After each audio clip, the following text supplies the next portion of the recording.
옛날 어느 산골 마을에 유난히 바람이 맑게 불고 사방이 병풍처럼 산으로 둘러싸인 아담한 동네가 하나 있었습니다. 그 마을 어귀에는 수백 년 된 느티나무가 묵묵히 자리를 지키고 있었고, 그 아래로 옹기종기 모여있는 초가집들 사이에는 유독 기와가 얹어진 오래된 집 한 채가 사람들의 눈길을 끌었습니다. 그 집은 비록 세월의 때가 묻어 기와장이 검게 변하고 담벼락의 흙이 조금씩 떨어져 나갔을지언정 집 앞마당 한가운데 자리 잡은 장독대만큼은 언제나 반질반질하게 윤이 나고 있었습니다. 마을 사람들은 그 집을 가리켜 칠성이네라고 불렀는데, 칠성이는 홀로리 대신 어머니를 모시고 사는 효성 지극한 청년으로, 비록 가진 것은 넉넉지 않아도 마음만은 비단결처럼 곱기로 소문이 자자했습니다. 칠성이네 집 장독대는 돌아가신 아버지가 생전에 직접 냇가에서 돌을 주워다가 정성스럽게 쌓아 올린 것이라, 칠성이는 그 장독대를 볼 때마다 아버지의 따뜻한 손길을 느끼곤 했습니다. 칠성이네 집은 마을에서도 가장 볕이 잘 드는 명당 자리에 위치해 있어서 아침이면 동쪽 삼봉우리 위로 떠오르는 붉은 해가 가장 먼저 마당을 비추고, 저녁이면 서산으로 넘어가는 노을이 장독대를 붉게 물들이는 아름다운 곳이었습니다. 칠성이는 매일 아침 눈을 뜨면 제일 먼저 마당으로 나가 비를 들고 흙마당을 정갈하게 쓸어내고 행주를 빨아 장독대를 하나하나 닦는 것으로 하루를 시작했습니다. 어머니는 그런 아들의 모습을 대청마루에 앉아 흐뭇하게 바라보시곤 했는데, 장독대 위에는 간장, 된장, 고추장이 담긴 크고 작은 항아리들이 키 순서대로 나란히 줄지어 서 있어 마치 칠성인의 가족을 지켜주는 든든한 장군들처럼 보였습니다. 특히 그 중에서도 가장 크고 오래된 독은 칠성이가 태어나기도 전부터 그 자리에 있었다고 하는데, 어머니는 그 독을 조상님 독이라 부르며 집안의 평안을 비는 마음으로 가장 귀하게 여겼습니다. 하지만 이 평화롭고 아름다운 칠성인의 집에도 짙은 먹구름 같은 근심이 들이우기 시작했으니, 그것은 바로 몇 해째 계속된 흉년과 그로 인해 불어난 비 때문이었습니다. 하늘이 무심하게도 비를 뿌리지 않아 논바닥이 거북이 등껍질처럼 쩍쩍 갈라지더니, 기껏 심어놓은 모들은 타들어가고 가을거지 때가 되어도 거두어들일 곡식이 턱없이 부족했습니다. 칠서렁이는 산에 가서 나무를 해다 장에 내다 팔기도 하고 남의 집 품팔이를 하며 어떻게든 입에 풀칠이라도 하려 애썼지만 어머니의 약값과 불어나는 이자를 감당하기에는 역부족이었습니다. 마을 사람들은 칠성이의 딱한 사정을 알고 십시일반으로 도움을 주려 했으나 다들 형편이 어렵기는 매한가지라 그저 안타까운 눈빛으로 바라보며 혀를 찰 뿐이었습니다. 칠성이는 밤마다 깊은 한숨을 내쉬며 잠 못 이루는 날이 많아졌고, 그의 야윈 어깨는 날이 갈수록 더욱 처져만 갔습니다. 칠성인의 집을 더욱 옥죄어 오는 것은 마을 건너편에 사는 욕심쟁이 최부자의 존재였는데, 그는 마을의 논과 밭을 거의 다 소유하고도 모자라 칠성인의 집터까지 탐내고 있었습니다. 최부자는 칠성인의 집이 명당이라는 소문을 듣고는 오래전부터 그 집을 차지하기 위해 호시탐탐 기회를 엿보고 있었던 터라, 칠성이가 흉년으로 어려움을 겪자 이때다 싶어 빌려준 곡식의 이자를 터무니없이 높게 부르며 빚 독촉을 시작했습니다. 최부자는 툭하면 하인들을 대동하고 칠성인의 집마당에 들어와, 이보게 칠성이, 빌려간 곡식은 언제 갚을 텐가? 정 갚을 능력이 없으면 이 집이라도 내놓고 나가야지 않겠나? 라며 으름장을 놓곤 했습니다. 그럴 때마다 칠성이는 끓어오르는 분노를 억누르며, 조금만 기다려 주십시오, 어르신.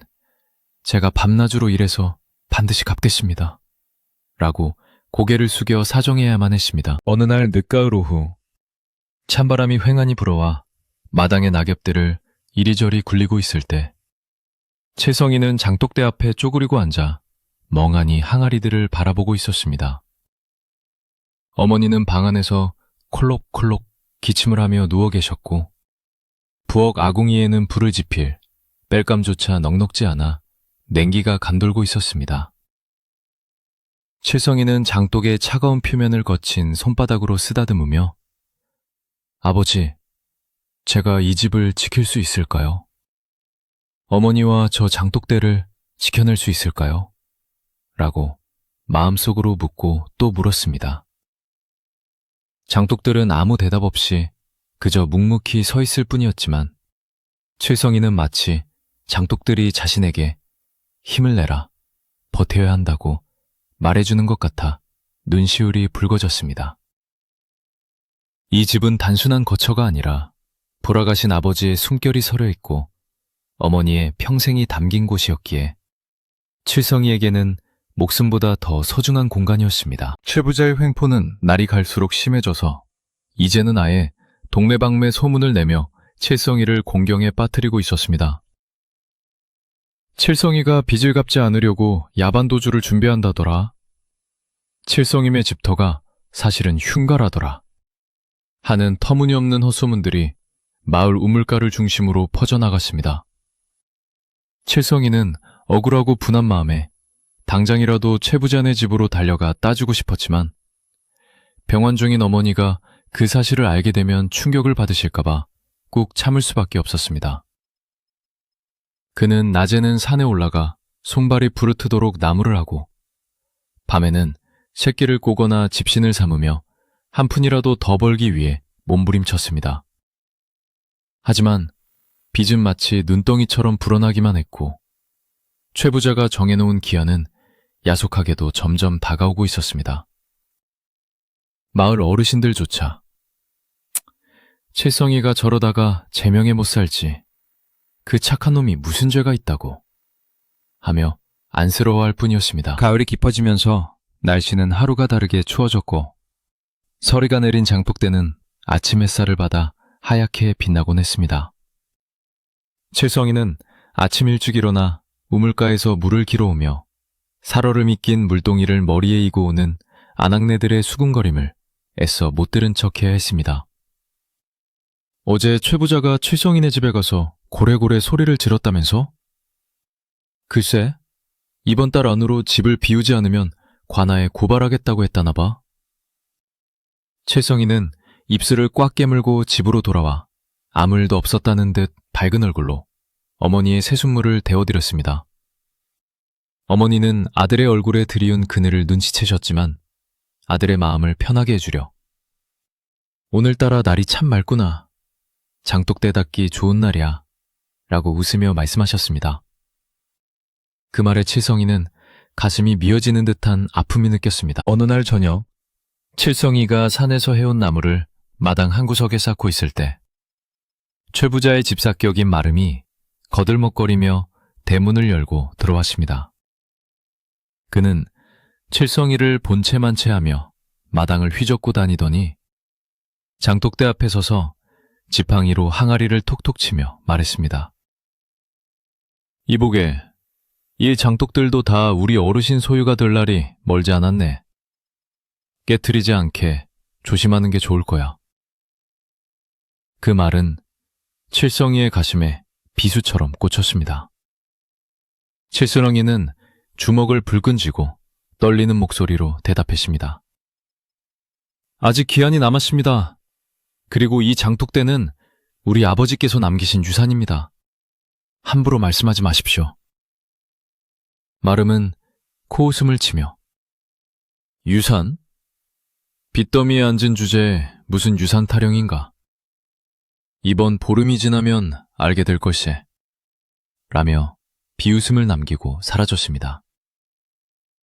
칠성이는 그가 나간 대문을 노려보며 절대로 이 집과 장독대를 빼앗기지 않겠다고 다시 한번 다짐했습니다. 그날 밤 칠성이는 잠을 이루지 못하고 밖으로 나와 마루에 걸터 앉았습니다.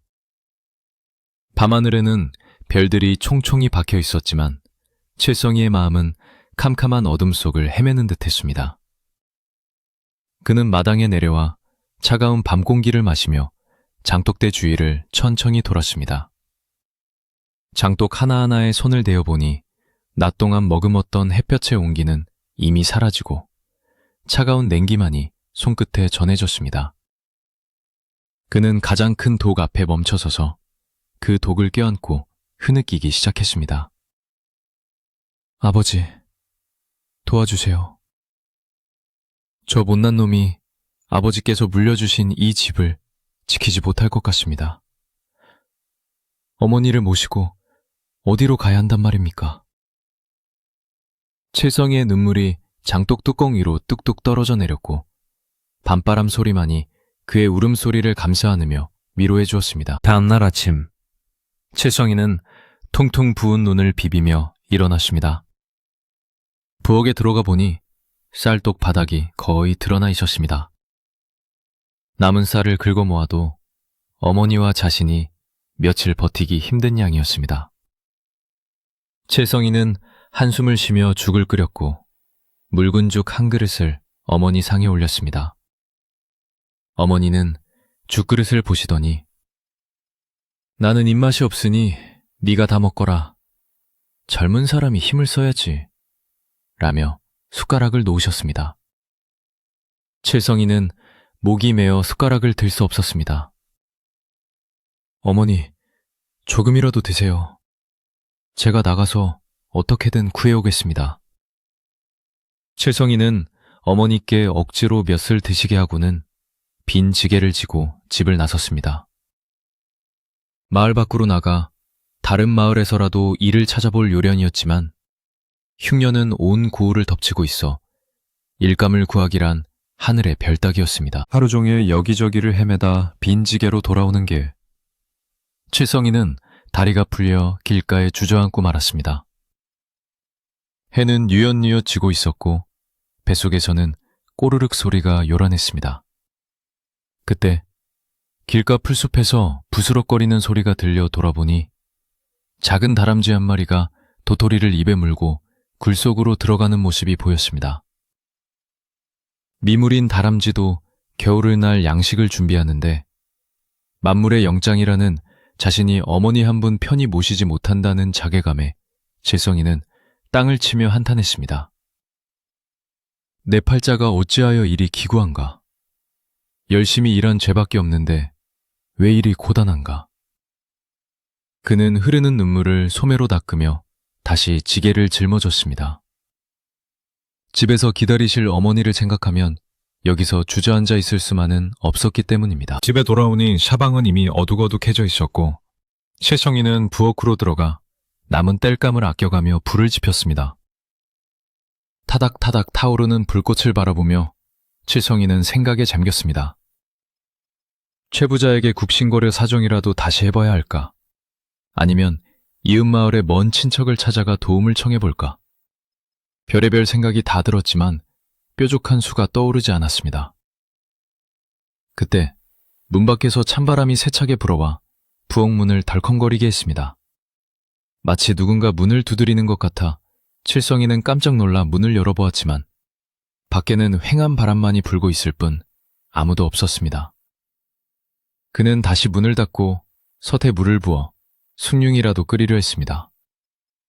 배고픔을 달래기에는 턱없이 부족했지만 따뜻한 물이라도 마시면 속이 좀 풀릴까 싶어서였습니다. 칠성이가 숭늉을 끓여 어머니 방으로 들어가니 어머니는 칠성이의 손을 꼭 잡으며 말씀하셨습니다. 얘야, 너무 걱정 마라. 산입에 거미줄 치겠느냐? 우리 식구 착하게 살았으니 하늘이 돕겠지. 어머니의 따뜻한 손길에 칠성이는 꽁꽁 얼었던 마음이 조금 녹는 듯 했습니다. 네, 어머니, 걱정 마세요. 제가 꼭 이 집 지킬게요. 칠성이는 어머니를 안심시켜드리고 방을 나왔지만 마음 한구석은 여전히 무거웠습니다. 마루에 나와 앉으니 저 멀리 최 부자네 집 사랑채에서 새어나오는 불빛이 유난히 밝게 보였습니다. 그곳에서는 기름진 음식 냄새와 웃음소리가 담장을 넘어 들려오는 듯해 칠성이는 더욱 비참함을 느꼈습니다.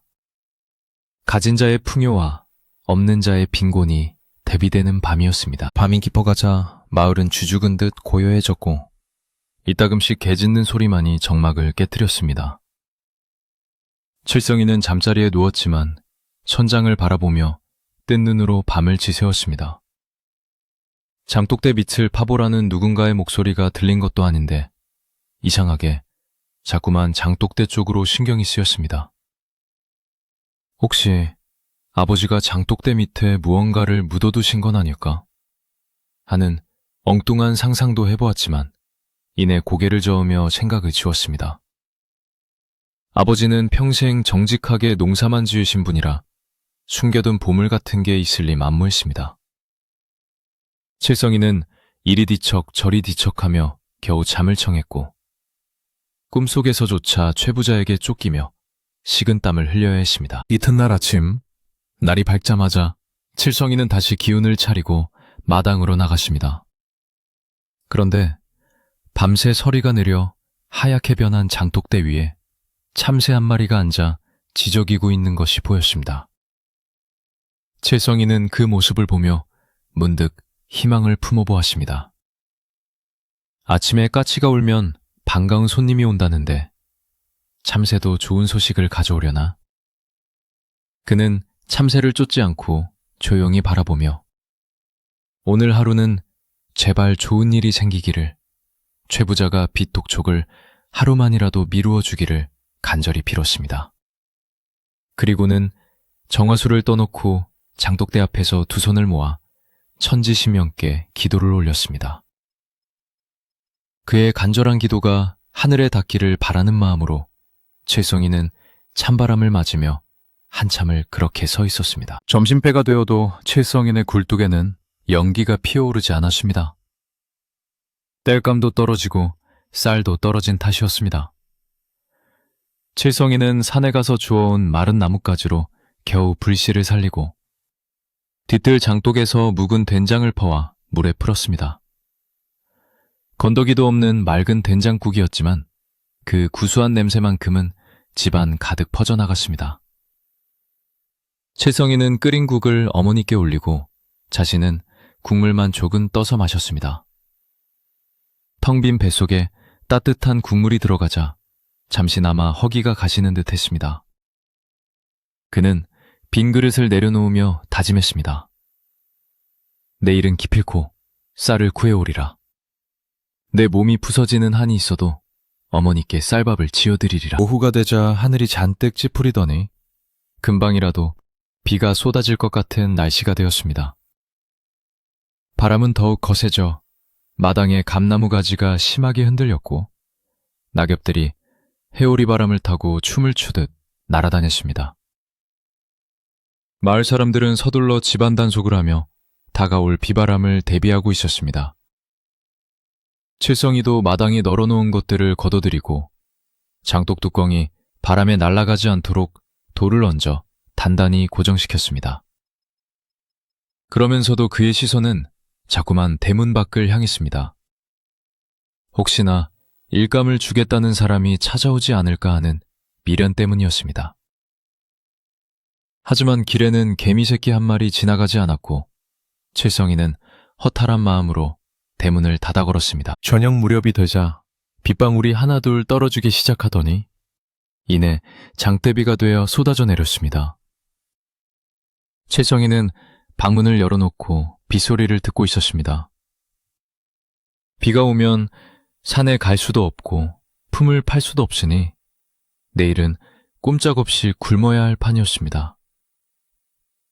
빗줄기는 점점 굵어지고 천둥 소리까지 우르릉 쾅쾅 울리며 하늘이 노한 듯 했습니다. 칠성이는 무서워하실 어머니 곁을 지키며 어머니의 앙상한 다리를 주물러 드렸습니다. 비가 많이 오는구나. 이 비가 그치면 날이 더 추워질 텐데 걱정이네. 어머니의 말씀에 칠성이는 아무 말 없이 고개만 끄덕였습니다. 그때였습니다. 빗소리 사이로 희미하게 대문을 두드리는 소리가 들려왔습니다. 처음에는 바람 소리인가 했지만 이내 계십니까? 지나가는 과객인데 비 좀 피할 수 있겠습니까? 하는 힘없는 노인의 목소리가 들렸습니다. 칠성이는 깜짝 놀라 자리에서 일어났습니다. 이 폭우 속에, 그것도 칠흑 같은 어둠을 뚫고 누군가 찾아온 것입니다. 칠성이는 서둘러 마루로 나가 대문을 향해 소리쳤습니다. 누구십니까? 그러자 밖에서 다시 한번 애처로운 목소리가 들려왔습니다. 배가 너무 고파서 그러니 밥 한 술만 얻어먹을 수 없겠소?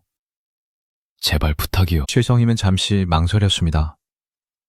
우리 식구 먹을 것도 없는 형편에 낯선 이를 대접한다는 것은 쉬운 일이 아니었습니다. 하지만 천성이 착한 칠성이는 차마 비를 맞으며 떨고 있을 사람을 외면할 수 없었습니다. 게다가 배가 고프다는 말이 자신의 처지처럼 느껴져 가슴이 아팠습니다. 칠성이는 비를 맞으며 뛰어나가 빗장을 풀고 대문을 활짝 열었습니다.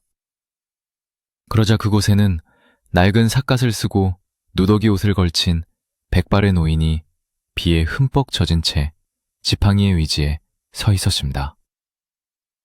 노인의 얼굴은 며칠을 굶은 듯 해숙했고 눈빛은 금방이라도 꺼질 듯 희미했습니다. 어서 들어오십시오, 어르신. 비가 이렇게 많이 오는데 어찌 이런 곳까지 오셨습니까? 칠성이는 노인을 부축하여 마루로 모셨습니다. 노인은 덜덜 떨며 고맙네, 정말 고맙네. 내가 며칠을 굶어 기운이 하나도 없어서 염치불구하고 문을 두드렸네. 라고 말했습니다. 칠성이는 수건을 가져와 노인의 젖은 몸을 닦아드리고 방 안 아랫목으로 안내했습니다. 방 안의 온기가 노인의 얼어붙은 몸을 감싸자 노인은 깊은 안도에 숨을 내쉬었습니다. 칠성이는 부엌으로 달려가 쌀독을 확인했습니다. 바닥에 정말 딱 한 줌. 어머니와 자신이 내일 아침에 끓여 먹으려고 남겨둔 마지막 쌀이 남아 있었습니다. 칠성이는 잠시 그 쌀을 내려다보며 갈등했습니다. 이걸 드리면 내일 우리 어머니는 또 굶으셔야 하는데. 하지만 방 안에서 기침을 하는 노인의 소리를 듣자 칠성이는 고개를 세차게 흔들며 나쁜 마음을 떨쳐냈습니다. 아냐, 사람이 죽어가는데 쌀이 대수냐. 일단 살리고 보자. 그는 결심한 듯 마지막 쌀을 바가지에 담아 정성스럽게 씻기 시작했습니다. 그리고 아껴둔 미역 조금을 꺼내 물에 불리고 장독대에서 가장 맛있는 간장을 퍼와 정성스럽게 국을 끓였습니다. 비록 밥 한 그릇과 미역국뿐인 소박한 상이었지만 거기에는 칠성이의 따뜻한 마음이 가득 담겨 있었습니다. 밥이 다 지어지자 구수한 밥 냄새가 온 집안에 퍼졌고 칠성이는 소반에 밥과 국을 담아 노인 앞에 내려놓았습니다. 차린 것은 없지만 많이 드십시오. 시장하실 텐데 어서 드세요. 노인은 밥상을 보자마자 눈이 휘둥그레지더니 체면도 잊은 채 허겁지겁 숟가락을 들었습니다. 뜨거운 국물을 후루룩 마시고 고봉으로 담은 밥을 입안 가득 밀어넣는 노인의 모습은 마치 며칠 굶은 사람 같았습니다. 칠성이는 그 모습을 묵묵히 바라보며 물 한 그릇을 떠다 옆에 놓아주었습니다. 노인이 밥 한 그릇을 뚝딱 비우는 동안 밖에서는 비바람이 더욱 거세게 몰아치고 있었지만 칠성이의 방 안에는 훈훈한 인정이 흐르고 있었습니다. 노인이 밥그릇을 깨끗이 비우는 데는 그리 오랜 시간이 걸리지 않았습니다. 며칠을 굶주린 사람치고는 허겁지겁 먹는 기색 없이 밥알 하나하나를 소중히 여기며 천천히 꼭꼭 씹어 삼키는 모습이 어딘가 예사롭지 않아 보였습니다. 칠성이는 빈 그릇을 내려놓는 노인에게 숭늉을 건네며 조심스럽게 물었습니다. 어르신, 부족하지는 않으셨는지요? 댁에 있는 것이 이것뿐이라 죄송할 따름입니다.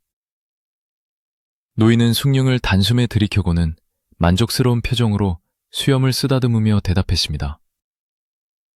아니네. 내 평생 이렇게 맛있는 밥은 처음일세.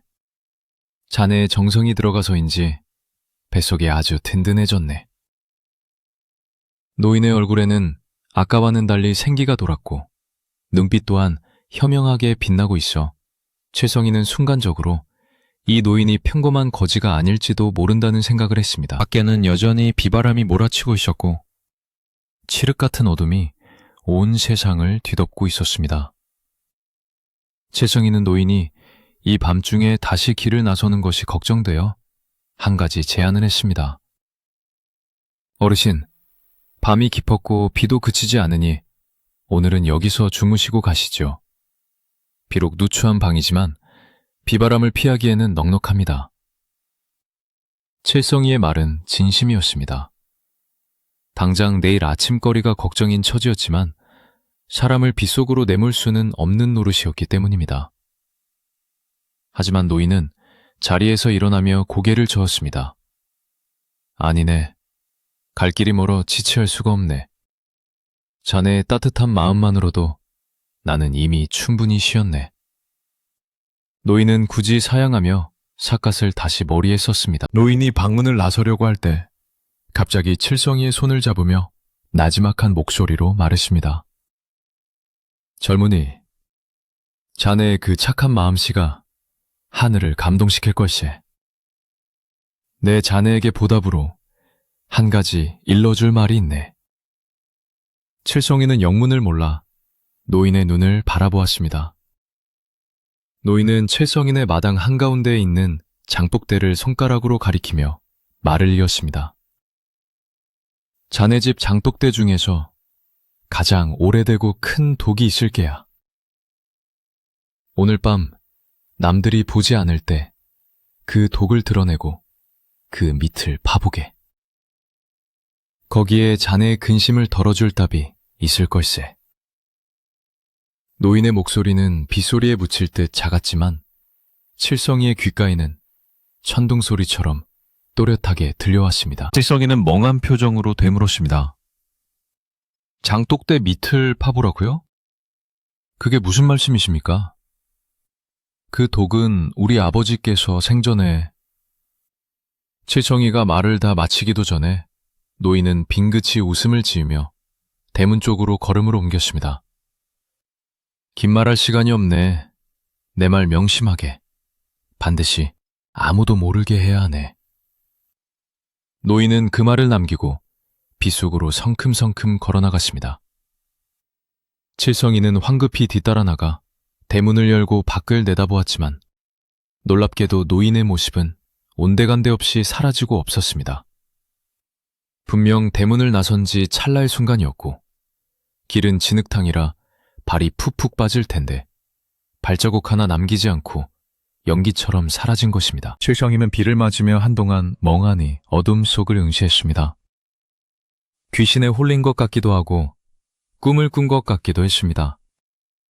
하지만 손에 남아있는 밥그릇의 온기와 방 안에 배어있는 노인의 젖은 옷냄새는 분명 현실이었습니다. 장독대 밑을 파보라니. 칠성이는 중얼거리며 마당의 장독대를 바라보았습니다. 번개카 번쩍이며 장독대를 비추자 수십 개의 항아리들이 마치 칠성이를 쳐다보고 있는 듯한 기분이 들었습니다. 그 중에서도 가장 크고 묵직한 조상님 독이라 불리는 그 항아리가 유독 칠슬성이의 눈에 들어왔습니다. 아버지가 냇가에서 돌을 주어 단단하게 다져놓은 그 자리를 파헤쳐야 한다니 칠성이는 선뜻 용기가 나지 않았습니다. 방으로 돌아온 칠성이는 어머니가 깨지 않도록 조용히 자리에 누웠지만 심장은 쿵쿵거리며 뛸 뿐 잠이 오지 않았습니다.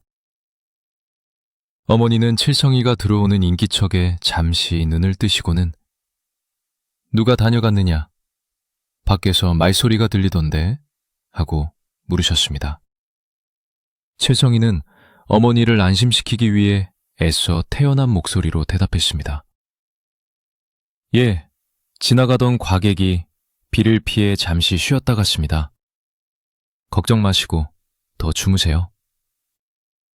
어머니는 다시 곤히 잠이 드셨지만 칠성이는 천장을 바라보며 노인의 말을 곱씹고 또 곱씹었습니다. 그 노인은 대체 누구였을까? 왜 하필 우리 집 장독대를 파보라고 했을까? 혹시 우리 집을 망치려는 수작은 아닐까? 아니면 정말 하늘이 보낸 귀인일까? 밤새 내리던 비는 새벽녘이 되어서야 그쳤고 아침 해가 솟아오르자 마을은 언제 그랬냐는 듯 평온을 되찾았습니다.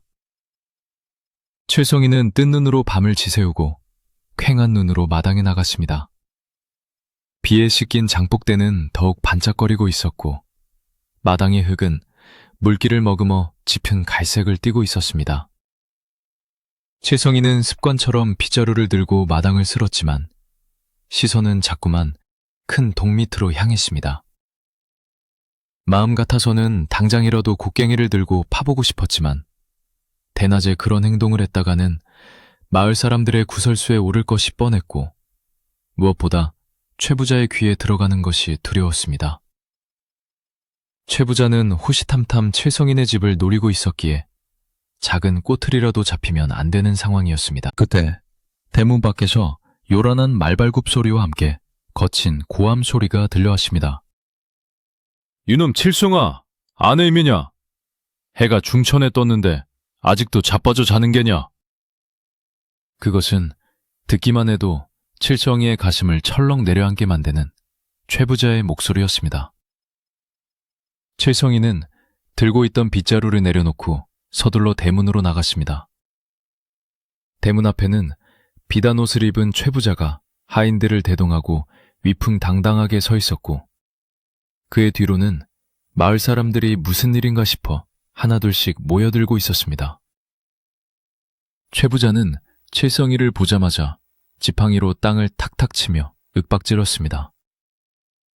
네 이놈, 어제 우리 집 하인이 와서 경고했지 않느냐?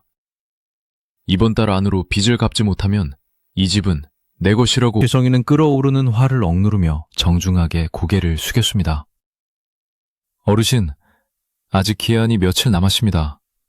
제가 어떻게든 마련해 볼 테니 조금만 더 기다려 주십시오. 하지만 최 부자는 칠성이의 말을 들은 척도 하지 않고 코웃음을 쳤습니다. 어떻게든? 네 꼴을 보니 샤란 톨 없는 것 같은데 무슨 수로 돈을 마련한단 말이냐?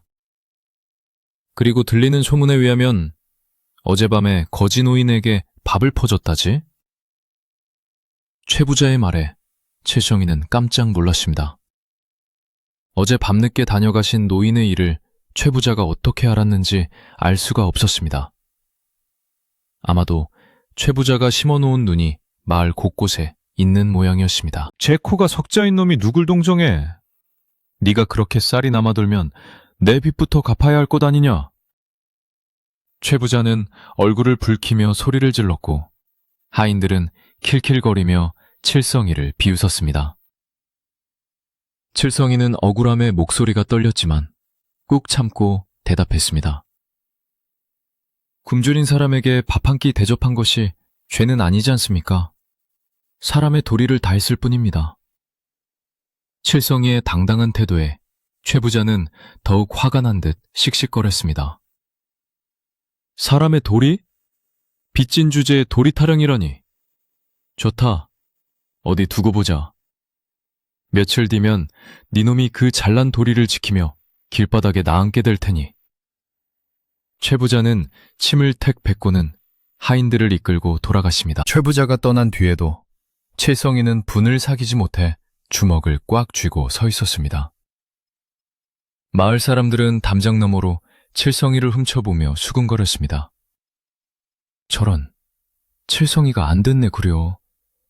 최 부자 성격에 가만두지 않을 텐데. 어제 거지를 대접했다는 게 사실인가 봐.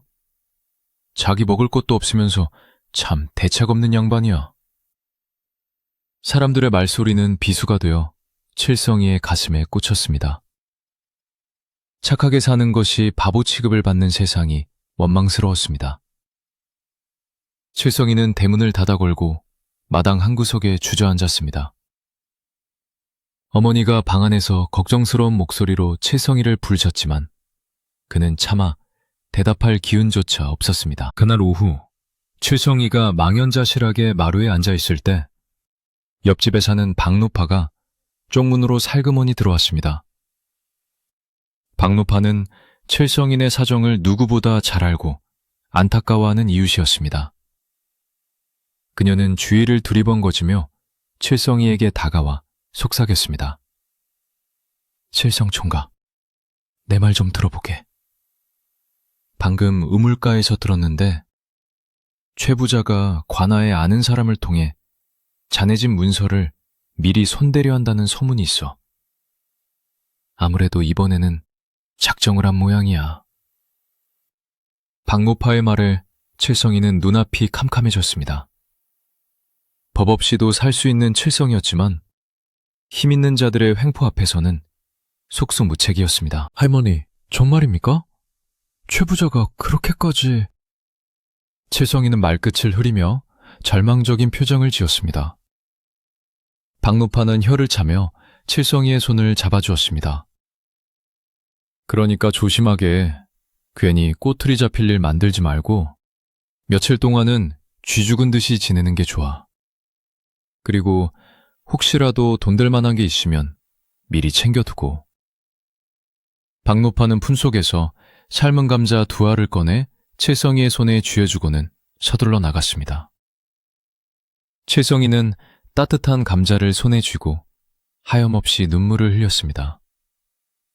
세상 인심이 다 메마른 것은 아니라는 사실에 감사하면서도 눈앞에 닥친 현실은 너무나 가혹했습니다. 해가 서산으로 넘어가고 어둠이 깔리기 시작하자 칠성이의 마음은 다시 잠복대로 향했습니다.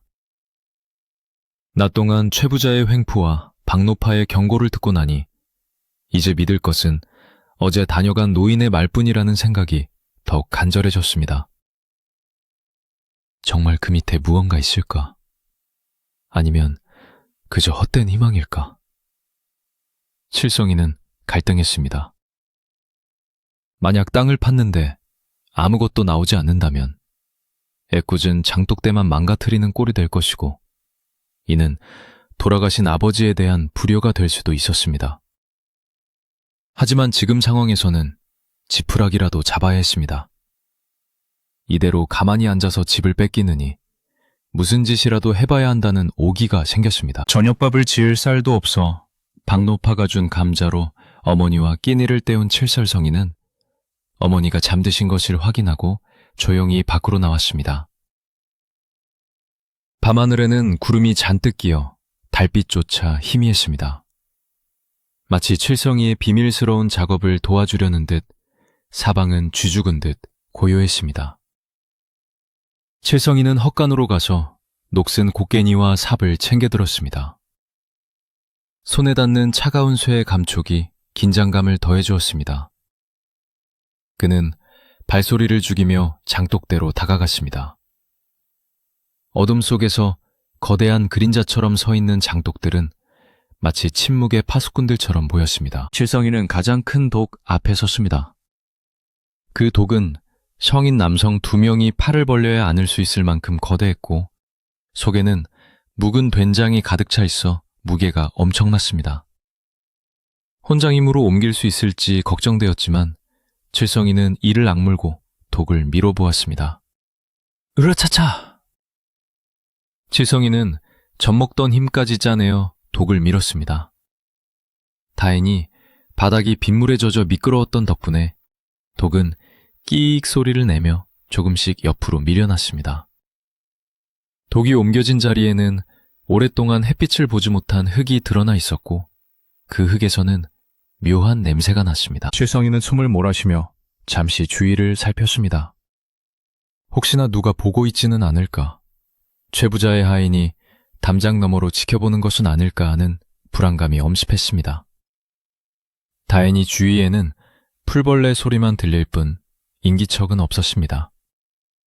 칠성이는 곡괭이를 높이 치켜들었습니다. 아버지, 용서하십시오.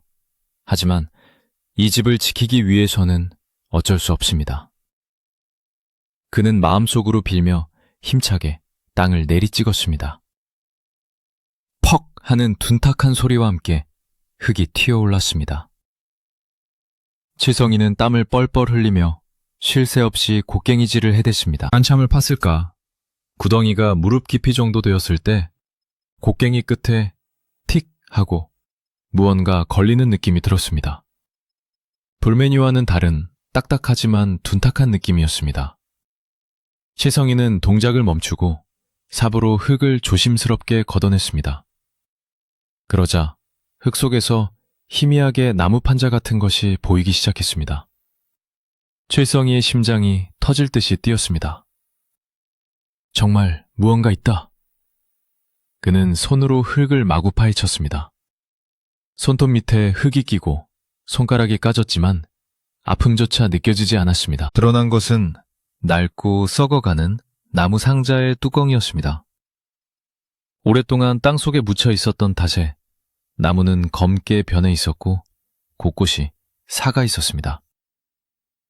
칠성이는 떨리는 손으로 상자 뚜껑을 들어 올리려 했습니다. 하지만 흙의 압력 때문에 뚜껑은 쉽게 열리지 않았습니다. 그는 곡괭이날을 틈새에 끼워 지렛대처럼 힘을 주었습니다. 찌그덕 하는 소리와 함께 상자가 조금씩 벌어졌습니다. 칠성이는 침을 꼴깍 삼키며 그 틈새를 들여다보았습니다. 과연 이 안에 무엇이 들어있을까? 금은보화일까? 아니면 아무 쓸모없는 잡동사니일까? 그 순간 대문 밖에서 음성거리는 소리와 함께 횃불의 불빛이 담장 위로 어른거리는 것이 보였습니다. 저기다! 칠성이네 집에서 쿵쿵거리는 소리가 난다! 누군가 소리치는 소리가 들렸습니다. 칠성이는 소스라치게 놀라 곡괭이를 놓칠 뻔했습니다. 최 부자가 보낸 사람들임이 틀림없었습니다. 그들은 밤에도 감시의 눈을 거두지 않고 있었던 것입니다. 칠성이는 다급해졌습니다. 이제 막 무언가를 발견했는데 이대로 들키면 모든 것이 수포로 돌아갈 상황이었습니다. 그는 필사적으로 상자를 꺼내려 안간힘을 썼습니다. 문을 열어라! 밤중에 무슨 짓을 꾸미는 것이냐? 대문을 쾅쾅 두드리는 소리가 요란하게 울려 퍼졌습니다. 어머니가 잠에서 깨어 놀란 목소리로 칠성이를 부르는 소리도 들렸습니다. 진퇴양난의 상황이었습니다. 칠성이는 이마에 흐르는 땀을 닦을 새도 없이 흙구덩이 속으로 손을 집어넣어 상자를 통째로 들어올리려 했습니다. 하지만 상자는 생각보다 깊이 박혀 있어 꿈쩍도 하지 않았습니다. 밖에서는 빗장을 부실 기세로 대문을 흔들고 있었고 칠슬성이의 손은 진흙 범벅이 되어 미끄러졌습니다. 그때 상자 옆에 흙이 무너지면서 그 속에 묻혀있던 또 다른 작은 항아리가 모습을 드러냈습니다. 나무 상자만 있는 것이 아니었습니다. 칠성이는 본능적으로 그 작은 항아리가 더 중요할지도 모른다는 생각이 들었습니다. 그는 재빨리 작은 항아리를 집어들어 품에 안았습니다. 그것은 묵직했고 입구는 밀랍으로 단단히 봉해져 있었습니다. 대문이 우지끈하는 소리와 함께 부서지는 소리가 들렸습니다. 칠성이는 항아리를 안고 장독대 뒤편 어둠 속으로 몸을 숨기며 숨을 죽였습니다. 우지끈 부서진 배문 틈 사이로 시뻘건 횃불들이 춤을 추듯 마당으로 밀려 들어왔습니다. 칠성이는 숨을 헐떡이며 장독대 뒤편 어둠 속에 몸을 웅크렸고 품에 안은 작은 항아리의 차가운 감촉이 가슴을 파고들었습니다. 최 부자가 보낸 왈패들은 마치 사냥감을 쫓는 승냥이 떼처럼 마당을 휘젓고 다녔는데 그들의 거친 발소리에 평화롭던 칠성인의 마당은 순식간에 아수라장으로 변했습니다. 왈패의 우두머리인 듯한 사내가 횃불을 높이 쳐들고 소리를 질렀습니다. 이놈 칠성아, 쥐새끼처럼 어디 숨었느냐? 당장 나와서 이 사단에 대해 해명을 해라. 그의 목소리는 밤 공기를 찢을 듯 날카로웠고 잠자던 동네 개들이 일제히 지저대기 시작했습니다. 칠성이는 심장이 입 밖으로 튀어나올 것만 같았지만 지금 나가면 모든 것이 끝장이라는 것을 본능적으로 알았습니다. 그는 품에 안은 작은 항아리를 장독대 뒤편에 쌓아둔 깨진 기와 조각들 틈새에 재빨리 밀어넣고 덤불로 살짝 덮어두었습니다. 그리고는 크게 심호흡을 한번 하고 옷매무새를 다듬으며 천천히 몸을 일으켰습니다. 어둠 속에서 칠성이가 모습을 드러내자 왈패들이 웅성거리며 그를 에워쌌습니다. 칠성이는 두려움을 애써 감추며 최대한 침착한 목소리로 물었습니다. 야밤에 남의 집에 허락도 없이 들이닥쳐 대문을 부수다니 이것이 무슨 행패입니까? 하지만 칠성이의 한견은 그들의 비웃음에 묻혀버리고 말았습니다. 우두머리 사내는 칠성이의 말을 들은 채도 하지 않고 횃불을 장독대 쪽으로 들이대며 비릿한 웃음을 흘렸습니다. 행패? 지금 누가 누구 보고 행패라고 하는 게냐? 이 꼴을 좀 보아라. 횃불빛이 칠성이가 파헤쳐 놓은 구덩이를 비추자 드러난 붉은 흙과 옆으로 밀려난 큰 독의 모습이 적나라하게 드러났습니다. 사내는 과장된 몸짓으로 혀를 차며 말을 이었습니다.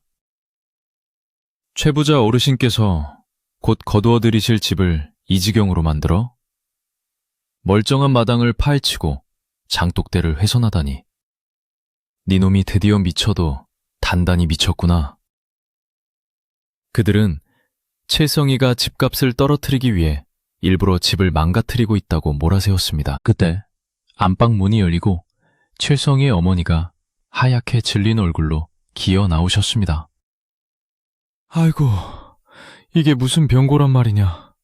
칠성아, 다친 데는 없느냐. 어머니는 신발도 신지 못한 채 맨발로 마당에 내려와 아들의 앞을 막아서며 두 팔을 벌렸습니다.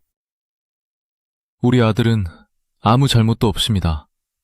제발 이러지들 마시오. 우리가 무슨 죽을 죄를 지었다고 이러는 게요. 어머니의 애원에도 왈패들은 꿈쩍도 하지 않았습니다. 오히려 한 사내가 어머니를 거칠게 밀치며 소리쳤습니다. 노망난 할망구는 빠져. 네 아들놈이 빚 갚기 싫어서 집안을 쑥대밭으로 만들고 있잖아. 어머니가 힘없이 바닥에 쓰러지시자 칠성이는 눈에 불을 켜고 그 사내에게 달려들었습니다. 우리 어머니 몸에 손대지 마라. 너희들이 사람이냐? 칠성이가 사내의 멱살을 잡으려 했지만 다른 왈패들이 달려들어 칠성이를 바닥에 내동댕이 쳤습니다. 칠성이는 흙바닥에 얼굴을 문지르며 고통스러운 신음을 흘렸습니다. 우두머리 사내는 쓰러진 칠성이 앞에 쪼그리고 앉아 으름장을 놓았습니다. 잘 들어라. 어르신께서 내일 아침 나를 박는 대로 친히 왕림하실 게다. 네 놈이 집을 훼손한 죄를 물어 당장 쫓아내겠다고 하셨으니 그리 알아라. 그리고 오늘 밤 허튼 수작 부리지 못하게 우리가 감시할 테니 도망갈 생각은 꿈도 꾸지 마라. 그들은 마당 한가운데에 멍석을 깔고 앉아 술판을 벌일 기세였습니다. 칠성이는 욱신거리는 몸을 이끌고 어머니를 부축하여 방으로 들어왔습니다. 어머니는 덜덜 떨며 칠성이의 흙 묻은 얼굴을 닦아주셨습니다. 칠성아, 왜 장독대는 파헤쳤느냐? 정말 네가 그랬느냐? 어머니의 물음에 칠성이는 차마 노인의 이야기를 꺼낼 수 없었습니다. 혹시라도 일이 잘못되면 어머니까지 실망시켜드릴까 두려웠기 때문입니다. 아니에요, 어머니. 잠시 확인해 볼 게 있어서 그랬어요. 걱정 말고 주무세요. 제가 다 알아서 할게요.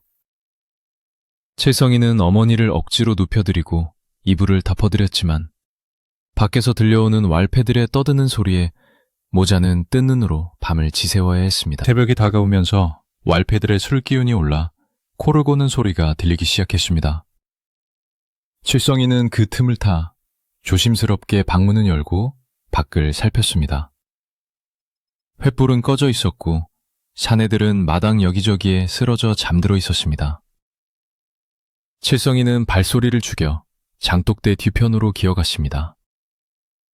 다행히 그들은 술에 취해 구덩이만 확인했을 뿐 칠성이가 숨겨둔 작은 항아리는 발견하지 못한 듯했습니다. 칠성이는 떨리는 손으로 기와 조각 틈에서 항아리를 꺼내 품에 안고 부엌 뒷문으로 들어가 아궁이 뒤편 깊숙한 곳에 자리를 잡았습니다. 이제야 안심하고 항아리의 내용을 확인해 볼 수 있게 된 것입니다. 작은 항아리는 칠성이가 생각했던 것보다 훨씬 묵직했습니다. 입구는 밀랍으로 아주 꼼꼼하게 봉해져 있었는데 칠성이는 부지깽이로 조심스럽게 밀랍을 긁어내고 뚜껑을 열었습니다. 뽕 하는 소리와 함께 뚜껑이 열리자 오래된 종이 냄새와 함께 묵직한 금속의 냄새가 코끝을 스쳤습니다. 칠성이는 부엌의 작은 창으로 들어오는 희미한 달빛에 의지하여 항아리 안을 들여다보았습니다. 그 안에는 기름종이에 겹겹이 쌓인 뭉치 하나와 묵직한 주머니 하나가 들어있었습니다. 칠성이는 먼저 주머니를 꺼내 끈을 풀었습니다. 주머니를 뒤집자 짤그랑 하는 맑은 소리와 함께 누런 황금 엽전 수십 개가 바닥으로 쏟아졌습니다. 칠성이는 자신의 눈을 의심했습니다. 평생 구경조차 해보지 못한 엄청난 양의 금화였습니다. 이것만 있으면 최 부자의 빚을 갚고도 남을 뿐만 아니라 흉년에 마을 사람들을 배불리 먹이고도 남을 큰 돈이었습니다. 칠성이는 손을 떨며 엽전 하나를 집어 깨물어 보았습니다. 분명한 금이었습니다. 노인의 말이 사실이었던 것입니다. 장독대 밑에는 정말로 집안을 살릴 복이 묻혀 있었습니다. 기쁨과 놀라움에 칠성이의 가슴이 벅차올랐습니다. 하지만 칠성이의 눈길을 끈 것은 금화보다 그 밑에 깔려있던 기름종이 뭉치였습니다. 칠성이는 떨리는 손으로 종이를 조심스럽게 펼쳤습니다. 세월이 흘러 종이는 누렇게 변색되었지만 붓글씨는 여전히 선명하게 남아있었습니다. 칠성이는 글을 읽어내려가다 눈을 크게 떴습니다.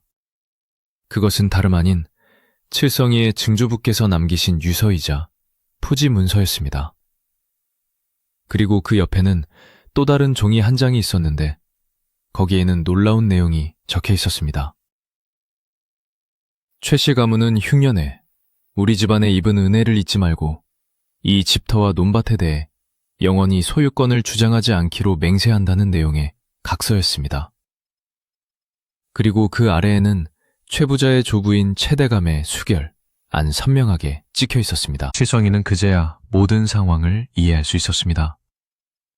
옛날 증조부 시절 최부자의 조부가 큰 빚을 지고 어려움에 처했을 때 칠성인의 집안이 도움을 주었고 그 대가로 이 집터와 땅에 대한 영원한 권리를 보장받았던 것입니다.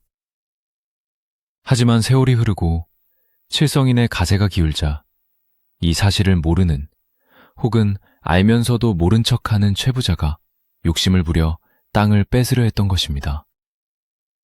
칠성이는 문서를 가슴에 품고 뜨거운 눈물을 흘렸습니다. 할아버지, 아버지, 감사합니다. 정말 감사합니다.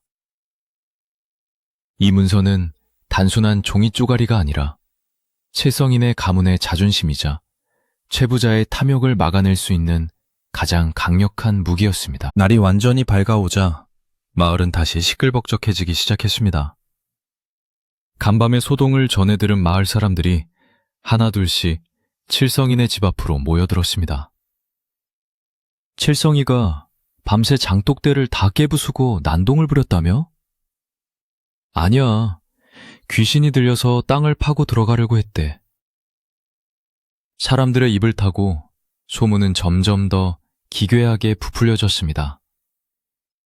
우물가 아낙네들은 칠성이가 드디어 생활고를 견디지 못하고 정신을 놓아버린 것이라며 혀를 찾고, 노인들은 조상님 묘자리를 잘못 쓴 탓이라며 안타까워했습니다. 칠성이는 부엌에서 나와 옷을 갈아입고 마음을 단단히 먹은 채 대청마루에 앉아 최 부자를 기다렸습니다. 얼마 지나지 않아 마을 어귀에서부터 요란한 징소리가 들려왔습니다. 최 부자가 마을 이장과 어르신들을 대동하고 나타난 것입니다. 최 부자는 오늘이야말로 칠성이를 쫓아내고 집을 차지하겠다는 일념으로 마을 사람들을 증인으로 삼기 위해 잔뜩 불러 모은 것이었습니다. 대문 안으로 들어선 최 부자는 마당의 구덩이를 보며 회심의 미소를 지었습니다. 보시오. 이장이 직접 보시오. 내 말이 틀렸소. 이놈이 남의 집이나 다름없는 곳을 이 지경으로 만들어 놓았소. 이는 명백히 담보를 훼손한 주인이 당장 계약을 파기하고 집을 비우게 해야 마땅하오. 최 부자의 목소리는 당당했고 이장은 곤란한 표정으로 칠성이를 쳐다보았습니다. 마을 사람들은 웅성거리며 칠성이를 비난하는 눈초리를 보냈습니다. 칠성아, 아무리 힘들어도 그렇지 멀쩡한 집을 왜 파헤치느냐? 최 부자 어르신 말씀이 틀린 것도 아니네 그려. 칠성이는 아무 말 없이 마루에서 내려와 마당 한가운데 섰습니다. 그의 손에는 보자기에 쌓인 문서와 금화가 들려 있었습니다. 칠성이의 표정은 그 어느 때보다 결연했고 눈빛은 흔들림이 없었습니다. 그는 최 부자를 똑바로 쳐다보며 입을 열었습니다.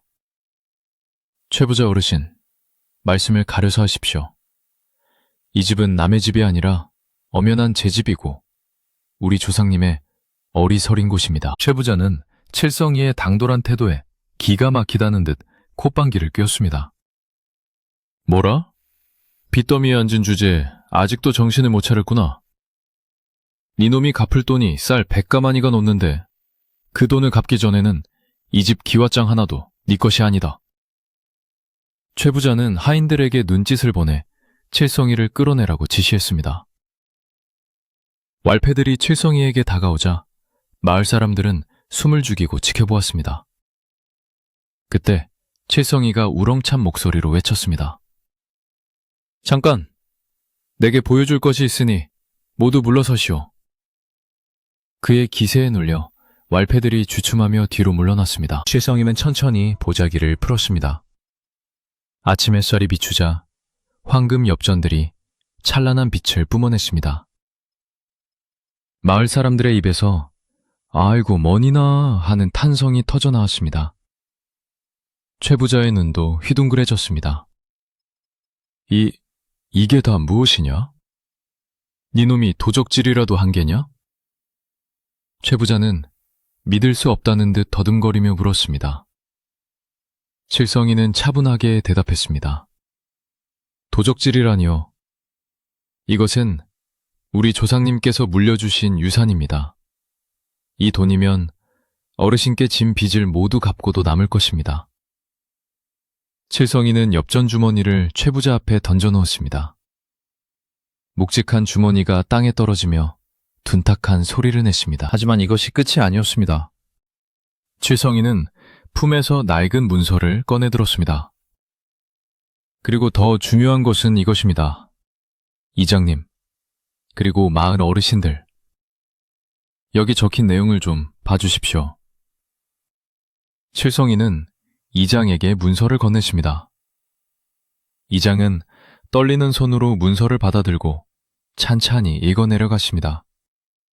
글을 읽는 이장의 표정이 점점 심각해지더니 이내 놀라움으로 변했습니다.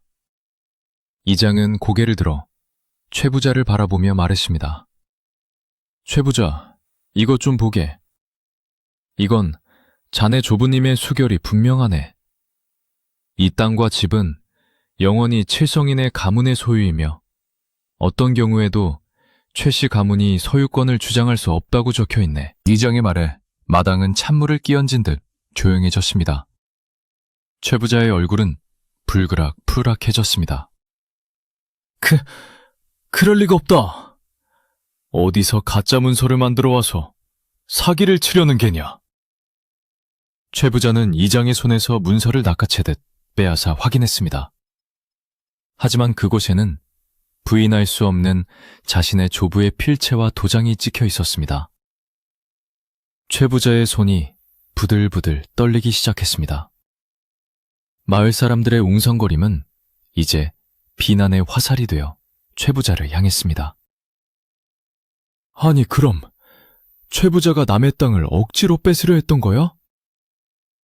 세상에, 은혜를 원수로 갚으려 했다니 천벌을 받을 일이네. 칠성이는 한 발짝 더 앞으로 나아가며 최 부자를 압박했습니다. 어르신, 조상님들의 약조를 어기고 저를 핍박하신 죄 어떻게 감당하시겠습니까? 저는 빚은 갚겠지만 이 집과 땅에 대한 욕심은 이제 그만 거두십시오.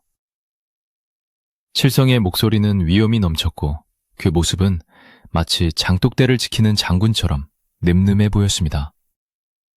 최 부자는 쥐구멍이라도 찾고 싶은 심정이었습니다. 그는 문서를 구길 듯 쥐고 있었지만 보는 눈이 너무 많아 차마 찢어버릴 수도 없었습니다. 그는 식은땀을 흘리며 뒷걸음질 쳤습니다. 이때 문서를 확인한 마을 어른 중 가장 연장자인 김노인이 지팡이를 짚고 앞으로 나왔습니다. 이제야 모든 것이 명백해졌구만. 최 부자, 자네가 욕심이 과했어. 하늘이 다 보고 있었던 게지. 칠성인의 집은 건드리지 않는 것이 도리네. 김노인의 한마디는 상황을 정리하는 결정패였습니다. 최 부자는 더 이상 버티의 명분이 없었습니다.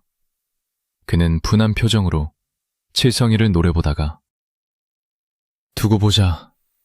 내 오늘 일은 잊지 않겠다. 라는 구차한 말을 남기고 황급히 뒤돌아섰습니다. 하인들도 주섬주섬 짐을 챙겨 도망치듯 주인을 따라 나섰습니다. 최 부자 일행이 대문 밖으로 사라지자 마당에는 잠시 정적이 흘렀습니다. 그러다 누가 먼저랄 것도 없이 마을 사람들 사이에서 환호성이 터져나왔습니다. 칠성이가 해냈어. 집을 지켰다고. 아이고 장하다 칠성아. 정말 다행이다. 사람들은 칠성이에게 달려와 등을 두드리고 손을 잡으며 기뻐했습니다. 어머니도 방에서 나와 칠성이를 얼싸안고 펑펑 눈물을 쏟으셨습니다. 내 새끼, 고생했다. 정말 고생했어. 칠성이는 어머니의 등을 토닥이며 안도의 한숨을 내쉬었습니다. 길고 길었던 밤이 지나고 드디어 따뜻한 햇살이 칠성인의 마당을 가득 채우고 있었습니다. 최 부자와 그 하인들이 꽁무니를 빼고 도망치듯 마을을 빠져나가자 칠성인의 집 마당에는 한동안 멍한 정적만이 감돌았습니다. 사람들은 방금 눈앞에서 벌어진 일을 믿을 수 없다는 듯 서로의 얼굴만 멀뚱히 쳐다보고 있었습니다. 칠성이가 꺼내 보인 금화의 찬란한 빛과 최 부자를 꼼짝 못하게 만든 낡은 문서는 마치 꿈속의 일만 같았습니다. 그러다 마을의 최고 어르신인 김노인이 지팡이를 들어 허공을 휘저으며 하늘이 도왔어. 하늘이 착한 칠성이를 굽어 살피신 게야. 하고 외치자 그제야 참았던 숨을 터뜨리듯 여기저기서 환호성이 터져나왔습니다. 마을 사람들은 칠성이에게 우르르 몰려가 그의 어깨를 두드리고 손을 잡으며 자신의 일처럼 기뻐했고 그 소란스러움은 칠흑 같던 지난밤의 공포를 순식간에 씻어내고 있었습니다. 칠성이는 몰려든 이웃들에게 고개를 숙여 감사를 표했습니다. 어르신들, 그리고 이웃 여러분, 모두 제 일처럼 걱정해 주시고 도와주셔서 정말 감사합니다. 여러분 덕분에 집을 지킬 수 있었습니다. 그의 목소리는 감격에 겨워 떨리고 있었습니다. 칠성이의 어머니도 어느새 대청마루에서 내려와 마을 아낙네들의 손을 잡고 눈물을 흘리고 계셨습니다. 아이고, 이게 웬일인가요? 우리 칠성이가 그동안 마음고생한 걸 생각하면 어머니의 주름진 얼굴을 타고 흐르는 눈물은 슬픔이 아닌 기쁨의 눈물이었기에 보는 이들의 마음까지 뭉클하게 만들었습니다. 마을 사람들은 이제야 비로소 칠성인의 집에 들이웠던 먹구름이 완전히 거쳤음을 실감했습니다. 흥분이 어느 정도 가라앉자 이장이 나서서 상황을 정리하기 시작했습니다. 자, 다들 진정하시게. 좋은 일은 좋은 일이고 이제 뒷마무리를 해야지 않겠나. 마당이 이 지경이 되었으니 이것부터 치워야지. 이장의 말대로 마당 한가운데는 칠성이가 파헤친 큰 구덩이가 흉물스럽게 입을 벌리고 있었고 그 옆에는 거대한 장독이 위태롭게 기울어져 있었습니다. 칠성이가 소매를 걷어붙이고 삽을 들자 구경하던 마을 장정들도 누가 먼저랄 것도 없이 집으로 달려가 괜히와 삽을 들고 왔습니다. 칠성아, 너는 밤새 고생했으니 좀 쉬고 있어라. 우리끼리 금방 메울 수 있다. 이웃집 청년이 칠성이의 손에서 삽을 빼앗으며 씩 웃어 보였습니다. 마을 사람들의 손길은 빨랐습니다. 십시일반이라는 말이 있듯이 여러 사람이 힘을 합치니 깊었던 구덩이가 순식간에 메워지기 시작했습니다.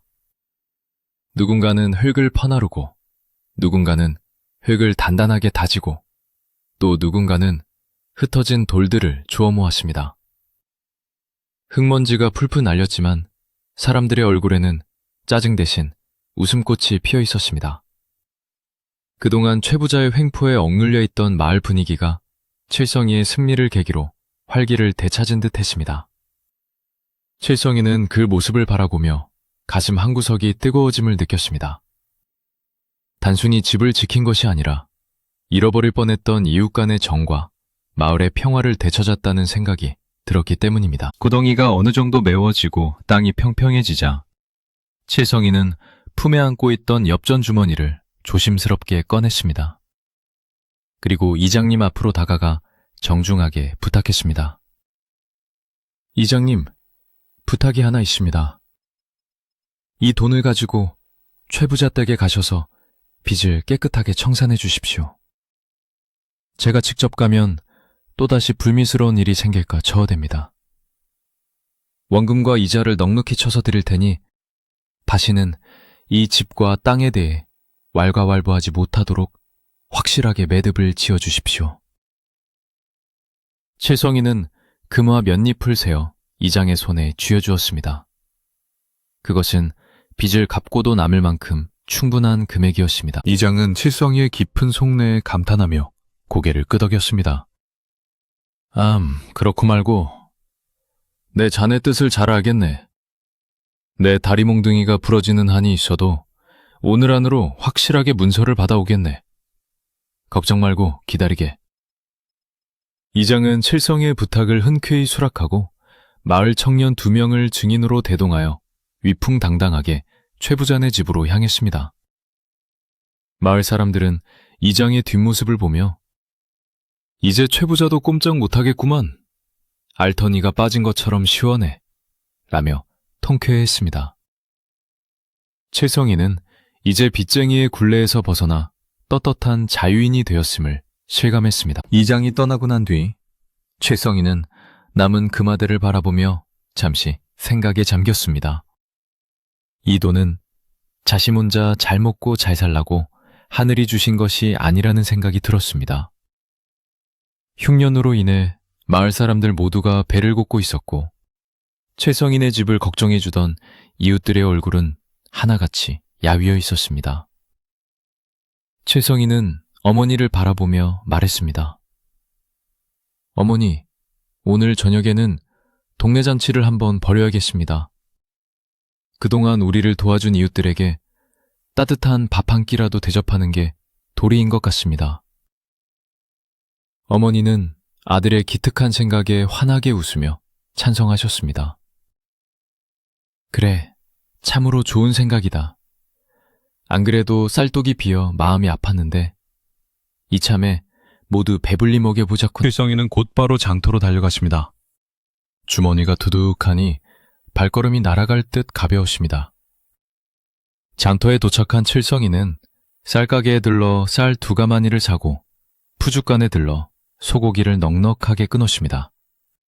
그리고 건어물전에서 북어와 미역도 사고 떡집에 들러 갓 쪄낸 시루떡도 주문했습니다. 상인들은 갑자기 큰손이 된 칠성이를 보며 놀라워했지만 칠성이는 그저 빙긋 웃을 뿐이었습니다. 짐꾼을 불러 물건들을 싣고 마을로 돌아오는 길, 칠성이는 세상 모든 것이 아름다워 보였습니다. 맑게 갠 하늘도, 길가의 코스모스도, 심지어 땀을 식혀주는 바람까지도 칠성이를 축하해주는 듯 했습니다. 칠성이가 쌀과 고기를 싣고 집에 도착하자 마을 아낙네들이 부엌으로 모여들었습니다. 어머나 세상에, 이게 다 쌀밥에 고깃국이래. 아낙네들은 칠성이가 사온 식재료를 보며 감탄사를 연발했습니다. 박노파는 소매를 걷어붙이고 부엌일을 지휘하기 시작했습니다. 자, 구경만 하지 말고 어서 쌀 씻고 불 피우게. 오늘 우리 칠성이 덕분에 배에 기름칠 좀 해보자고. 소뚜껑이 열리고 닫히는 소리, 도마 위에서 칼질하는 소리, 지글지글 고기 볶는 소리가 어우러져 칠성이네 집은 순식간에 활기 넘치는 잔치집으로 변했습니다. 굴뚝에서는 하얀 연기가 뭉게뭉게 피어올라 마을의 굶주린 기운을 밀어내고 있었습니다. 마당에는 멍석이 넓게 깔리고 집집마다 가져온 소반들이 놓였습니다.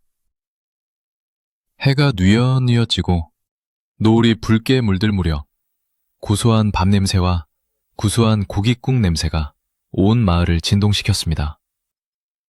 밭일을 마치고 돌아오던 사람들도 집안에 있던 노인들도 모두 냄새에 이끌려 칠세성인의 마당으로 모여들었습니다. 칠성인은 분주하게 움직이며 손님들을 맞이했습니다. 어서 오십시오. 차린 건 없지만 많이 드십시오. 오늘은 배가 터지도록 드셔도 좋습니다. 그의 얼굴에는 그동안의 근심 걱정 대신 넉넉한 인심과 여유가 흘러넘쳤습니다. 드디어 잔치상이 차려졌습니다. 윤기가 자르르 흐르는 하얀 쌀밥과 큼지막한 소고기가 듬뿍 들어간 묵국, 그리고 김이 모락모락 나는 시루떡과 각종 나물들이 상다리가 부러질 듯 차려졌습니다. 몇 달 동안 보리죽이나 시래기죽으로 연명하던 마을 사람들에게 이것은 임금님 수라상 부럽지 않은 진수성찬이었습니다. 김 노인이 숟가락을 들며 자, 모두 칠성이의 복을 나누어 먹세. 고맙네 칠성아. 라고 덕담을 건네자 사람들은 잘 먹겠습니다. 라고 힘차게 외치며 숟가락을 들었습니다. 후루룩 국물을 마시는 소리와 달그락거리는 숟가락 소리가 마당 가득 경쾌하게 울려 퍼졌습니다. 사람들은 입안 가득 밥을 넣고 우물거릴 때마다 행복한 미소를 지었습니다. 아따, 고기가 입에서 살살 녹네 그려. 쌀밥이 꿀맛이야 꿀맛. 여기저기서 감탄사가 터져나왔습니다. 채성이의 어머니도 오랜만에 배부르게 드시고는 혈색이 돌아 한결 건강해 보였습니다. 채성이는 어머니의 밥그릇에 고기를 얹어드리며 마음속으로 다짐했습니다. 다시는 어머니를 굶기지 않겠습니다. 평생 따뜻한 밥 드시게 해드릴게요. 그는 자신이 배불리 먹는 것보다 마을 사람들과 어머니가 맛있게 드시는 모습을 보는 것이 더 배부르고 행복했습니다. 식사가 무르익어 가자 자연스럽게 지난밤 채성인의 집에 찾아왔던 노인에 대한 이야기가 화제거리가 되었습니다. 그 노인이 보통 사람은 아니었던 게 분명해. 어떻게 장독대 밑에 보물이 있는 줄 알았을까?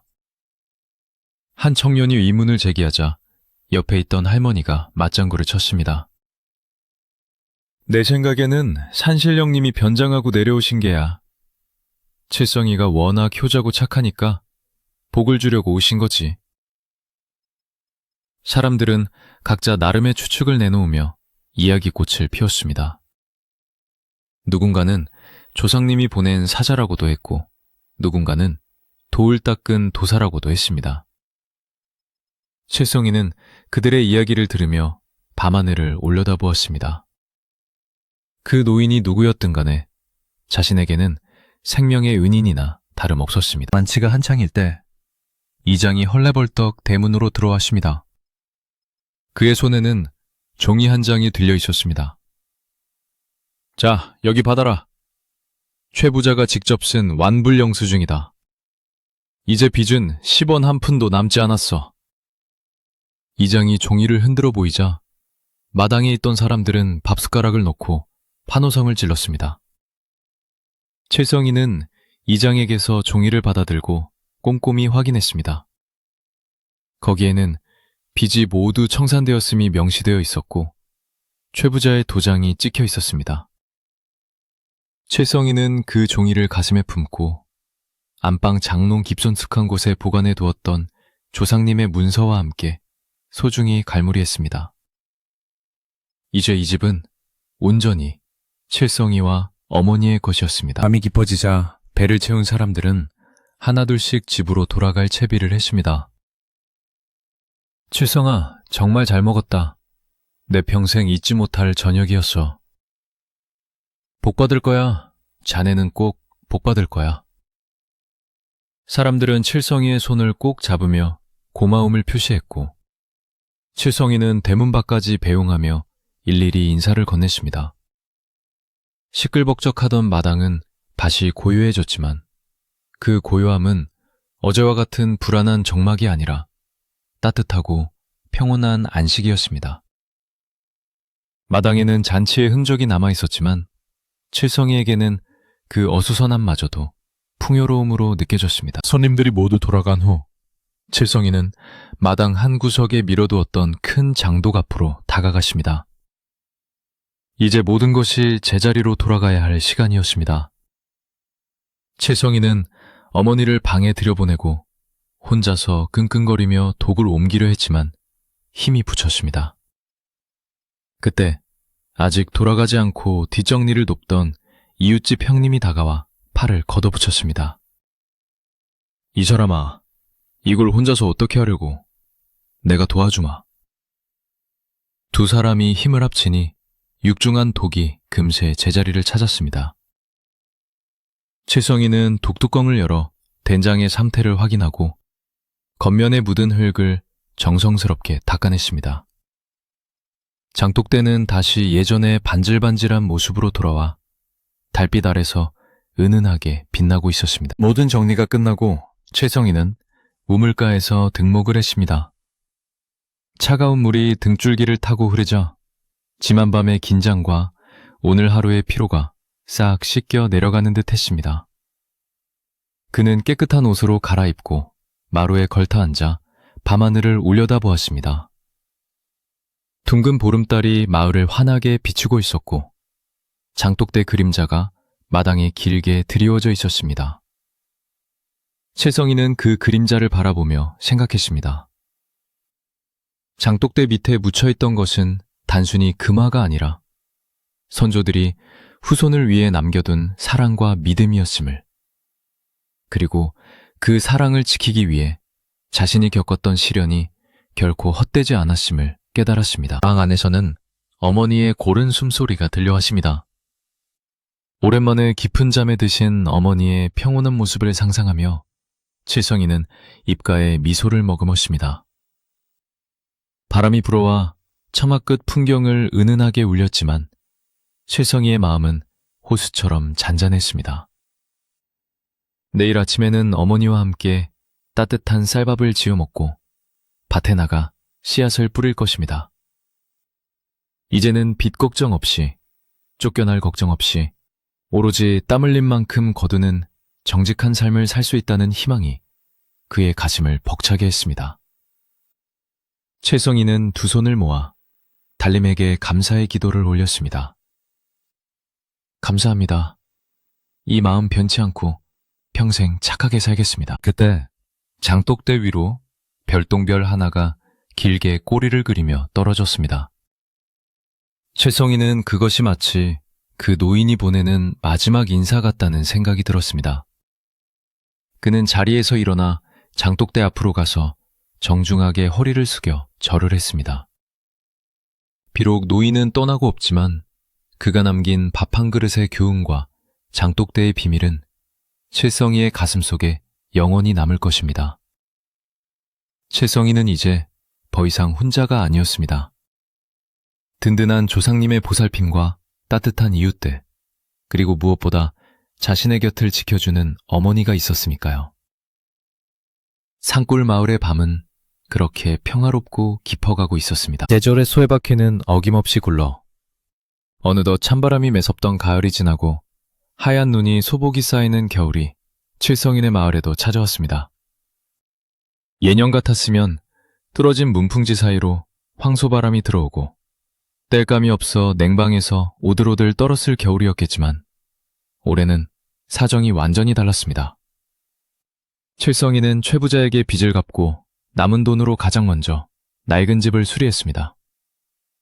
구멍난 지붕에는 빳빳한 새 볏짚을 두툼하게 얹어 눈비가 새지 않게 했고 허물어져 가던 담벼락은 황토를 새로 발라 튼튼하게 보수했습니다. 창호지도 질 좋은 한지로 새로 발라 방 안은 마치 볕이 드는 양지처럼 환하고 아늑해졌습니다.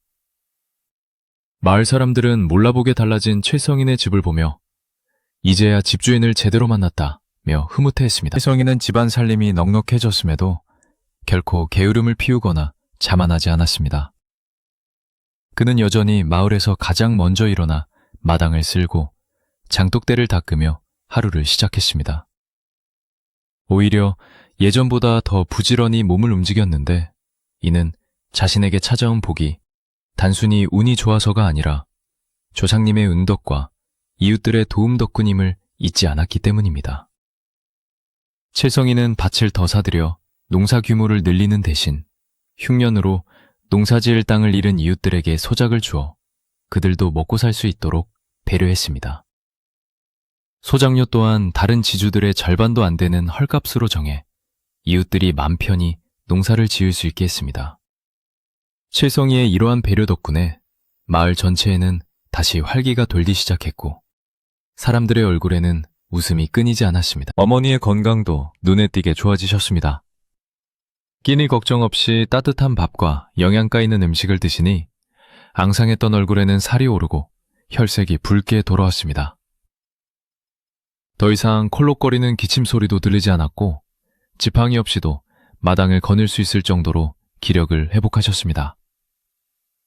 어머니는 볕이 좋은 날이면 장독대 앞에 앉아 항아리들을 쓰다듬으며 시간을 보내시곤 했습니다.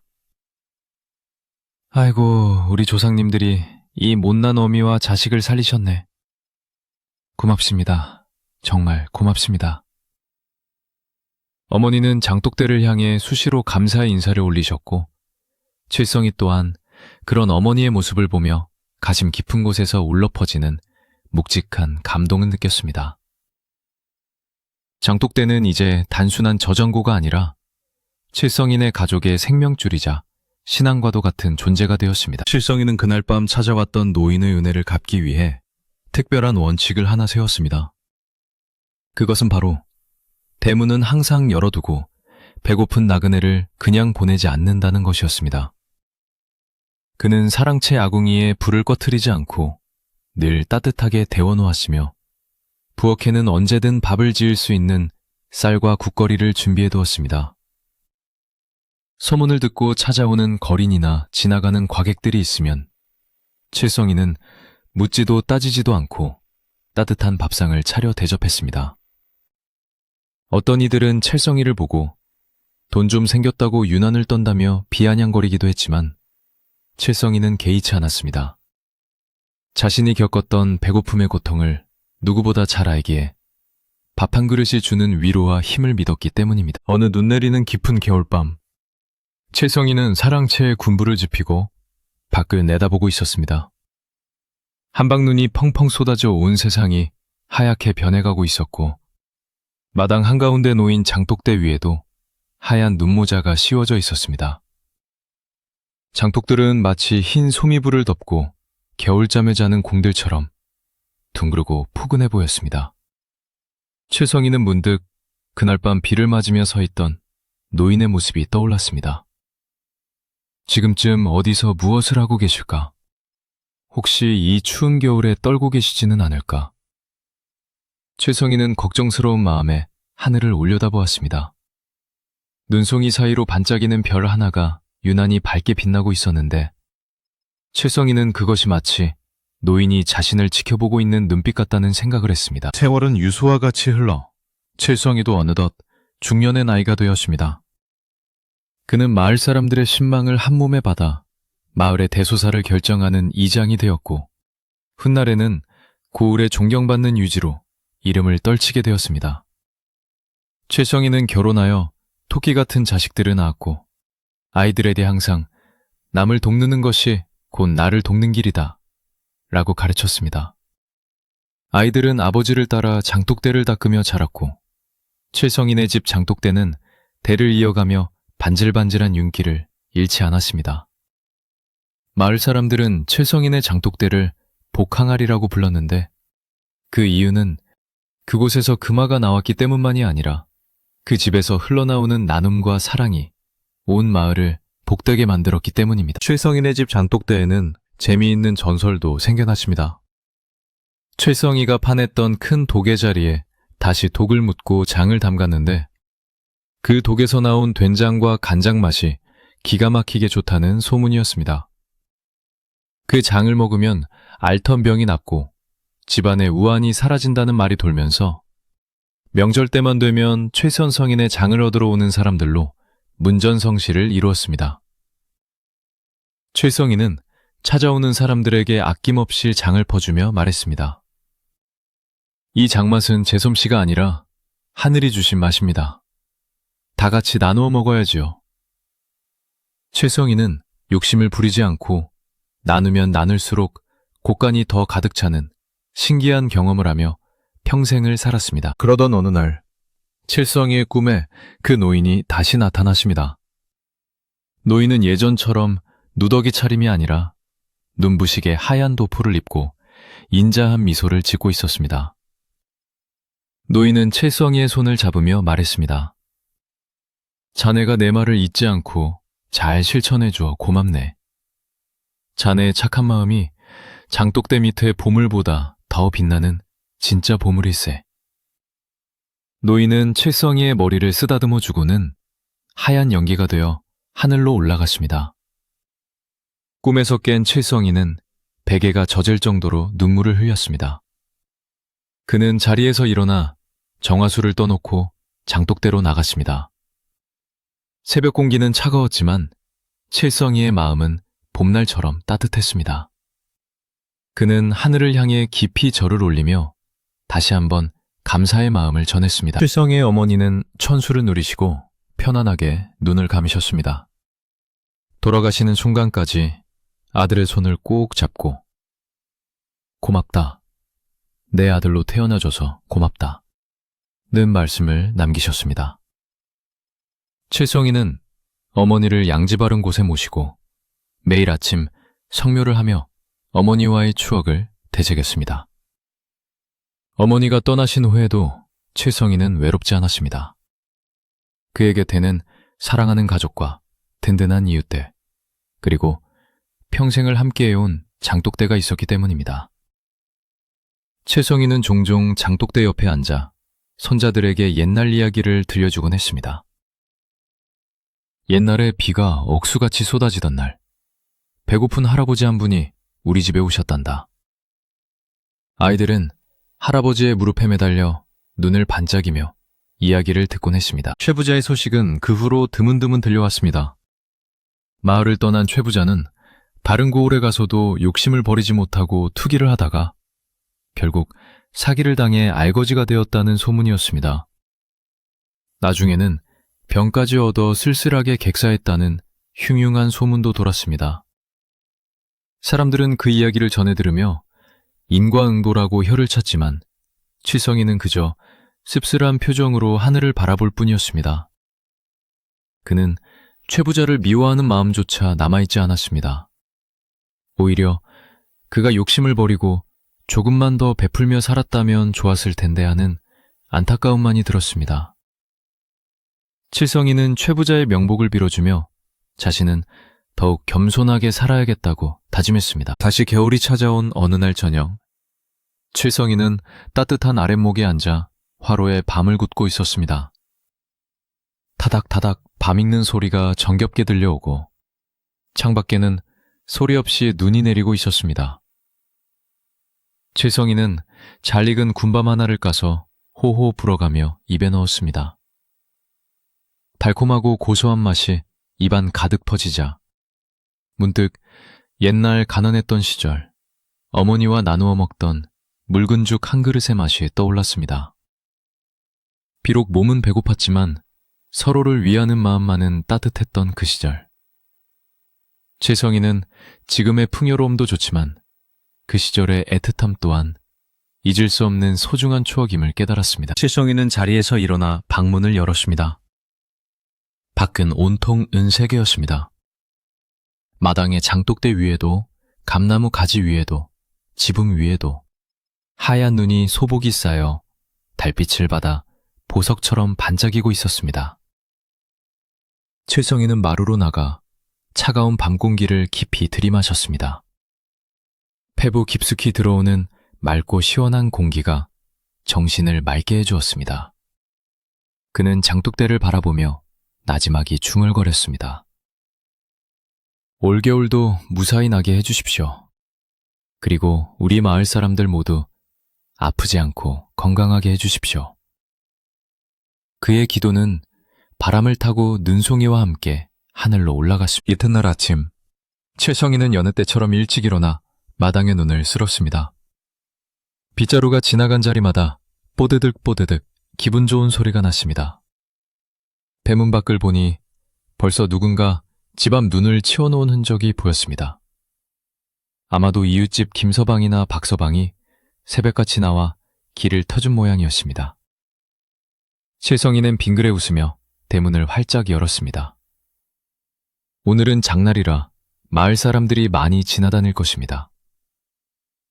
최성희는 부엌에러 갓 지은 밥과 뜨끈한 국을 한솥 끓여 대문 옆 평상에 내놓았습니다.